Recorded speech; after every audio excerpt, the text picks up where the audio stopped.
Beer for My Horses singer-songwriter Toby Keith has died after Norman, Oklahoma. AP, Beer for My Horses, singer-songwriter Toby Keith has died. He was 62. Keith, who was battling stomach cancer, passed peacefully on Monday surrounded by his family, according to a statement posted on the country singer's website. He fought his fight with grace and courage, the statement said. He was diagnosed in 2022. Sometimes a polarizing figure in country music, the 6'4" singer broke out in the country boom years of the 1990s, crafting an identity around his macho, pro-American swagger and writing songs that fans loved to hear. Over his career he publicly clashed with other celebrities and journalists and often pushed back against record executives who wanted to smooth his rough edges. He was known for his overt patriotism on post-9/11 songs like Courtesy of the Red, White and Blue, and boisterous barroom tunes like I Love This Bar and Red Solo Cup. He had a powerful booming voice, a tongue-in-cheek sense of humor and range that carried love songs as well as drinking songs. Among his 20 #1 Billboard hits were How Do You Like Me Now?, Should Have Been a Cowboy, As Good As I Once Was, My List, and Beer for My Horses, a duet with Willie Nelson.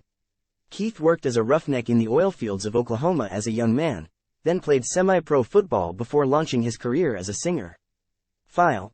Honoree Toby Keith performs at the 46th Annual Songwriters Hall of Fame Induction and Awards Gala at the Marriott Marquis on June 18, 2015, in New York.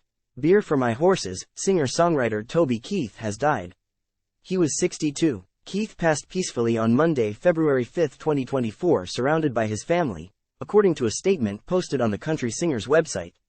Photo by Evan Agostini. Envision, AP, File. I write about life, and I sing about life, and I don't overanalyze things, Keith told the Associated Press in 2001, following the success of his song, I'm Just Talking About Tonight. Keith learned good lessons in the booming oil fields, which toughened him up, but also showed him the value of money. The money to be made was unbelievable, Keith told the Associated Press in 1996.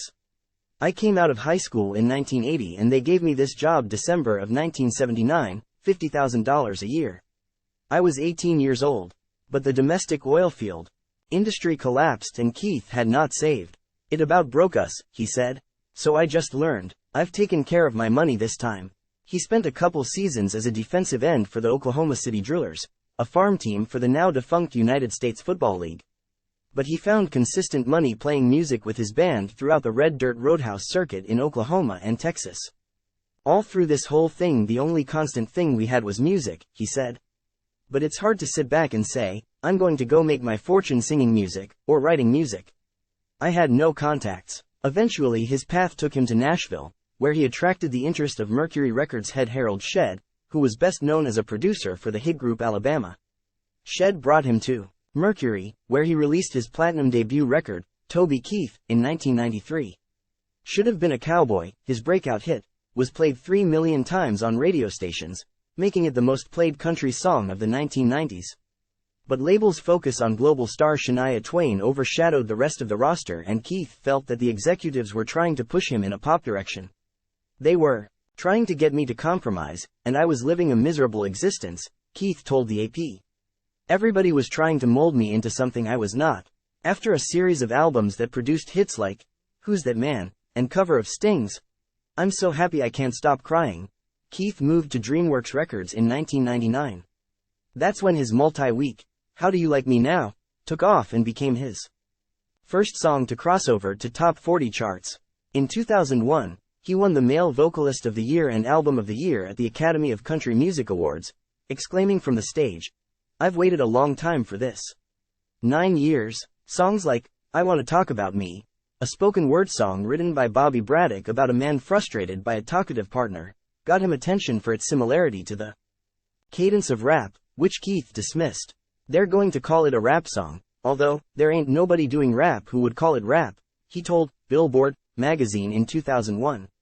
Keith often wore his politics on his sleeve, especially after the terrorist attacks on U.S. soil in 2001, and early on he said was a conservative Democrat, but later claimed he was an independent. He's played at events for Presidents George W. Bush, Barack Obama and Donald Trump, the latter giving him a National Medal of the Arts in 2021. His songs and his blunt opinions sometimes caused him controversy, which he seemed to court. His 2002 song, courtesy of the Red, White and Blue, The Angry American, included a threat: "We'll put a boot in your ass.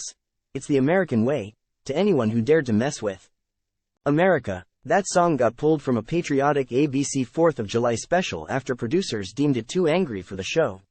Singer-songwriter Steve Earle called Keith's song pandering to people's worst instincts at a time they're hurt and scared. Then there was the feud between Keith and the Chicks, formerly called the Dixie Chicks, who became a target of Keith's ire when singer Natalie Maines told a crowd that they were ashamed of then-President George W. Bush. Maines had also previously called Keith's song ignorant. Keith, who had previously claimed that he supported any artist's freedom to voice their opinion about politics, used a doctored photo of Maines with an image of Saddam Hussein at his concerts, further ramping up angry fans.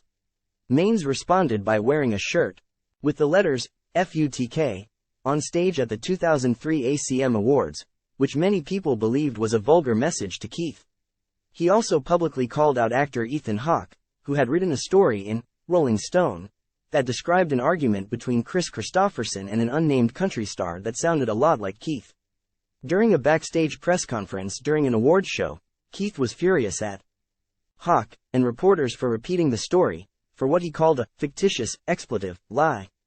Keith, who has acknowledged that he holds onto grudges, walked out of the ACM Awards in 2003 early because he had gotten snubbed in earlier categories, causing him to miss out when he was announced as Entertainer of the Year.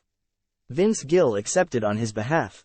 He came back the next year and won the top prize for a second year in a row, along with Top Male Vocalist and Album of the Year for Shockin' Y'all. His pro-military stance wasn't just fodder for songs, however. He went on 11 USO tours to visit and play for troops serving overseas. He also helped to raise millions for charity over his career, including building a home in Oklahoma City for kids and their families who are battling cancer. After Universal Music Group acquired DreamWorks, Keith started anew again, starting his own record label, Show Dog, in 2005 with record executive Scott Borchetta, who launched his own label Big Machine at the same time. "Probably 75% of the people in this town think I'll fail, and the other 25% hope I fail," he said that year. Later the label became Show Dog Universal Music and had Keith, Trace Adkins, Joe Nichols, Josh Thompson, Clay Walker and Phil Vassar on its roster. His later hits included Love Me If You Can, She Never Cried in Front of Me, and Red Solo Cup. He was inducted into the Songwriters Hall of Fame in 2015. He was honored by the performance rights organization BMI in November 2022 with the BMI Icon Award, a few months after announcing his stomach cancer diagnosis. "I always felt like that the songwriting was the most important part of this whole industry," Keith told the crowd of fellow singers and writers. File. In this April 7, 2014, File photo shows Toby Keith performs at ACM presents an all-star salute to the troops in Las Vegas. Beer for My Horses, singer-songwriter Toby Keith has died. He was 62. Keith passed peacefully on Monday, February 5, 2024, surrounded by his family, according to a statement posted on the country singer's website. Photo by Chris Pizzello, Envision, AP, File. File. Toby Keith arrives at the People's Choice Country Awards on Thursday, September 28, 2023, at the Grand Ole Opry House in Nashville, Tennessee.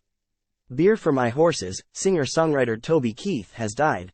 He was 62. Keith passed peacefully on Monday, February 5, 2024, surrounded by his family, according to a statement posted on the country singer's website. AP photo, George Walker IV, File.